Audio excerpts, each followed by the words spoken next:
നമ്മൾ ഈ അനുഭവിക്കുന്ന ആങ്സൈറ്റിക്ക് ഒരു പരിഹാരമേ ഉള്ളൂ, ആക്ഷൻ.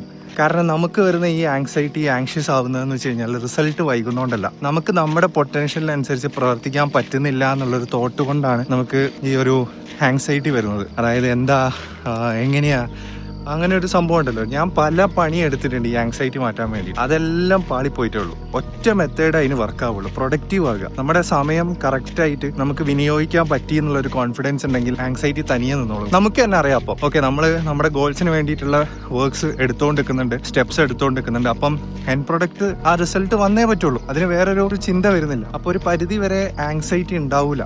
പരിധി വരെ എന്നല്ല, കംപ്ലീറ്റ് ആയിട്ട് നമുക്ക് ആ ആങ്സൈറ്റിനെ അങ്ങോട്ട് മായ്ച്ചു കളയാം. കാരണം we are sure about our process, we are sure about our target. നമ്മൾ അതിനുള്ള സ്റ്റെപ്സ് എടുത്തു തുടങ്ങിയിട്ടുണ്ട്. അത് ആ ഗോൾസിലേക്കുള്ള സ്റ്റെപ്സ്, ആക്ഷൻസ് ചെയ്യാൻ പറ്റാതിരിക്കുമ്പോഴാണ് നമുക്ക് ആങ്സൈറ്റി കൂടിക്കൂടി വരിക.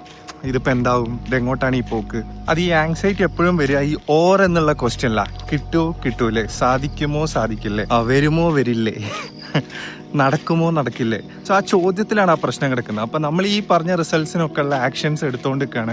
അതിൻ്റെ പണി നമ്മൾ എടുക്കുന്നുണ്ടെങ്കിൽ, പണി നമ്മൾ എടുത്തു എന്ന് നമുക്കൊരു ബോധ്യം ഉണ്ടെങ്കിൽ ആ സംഭവം കുറഞ്ഞു വരും. പിന്നെ നമ്മൾ ആ കാര്യത്തിന് ആലോചിച്ച് ടെൻഷൻ അടിക്കില്ല. സോ ചുരുക്കി പറയുകയാണെങ്കിൽ there is only one medicine to anxiety, which is being productive.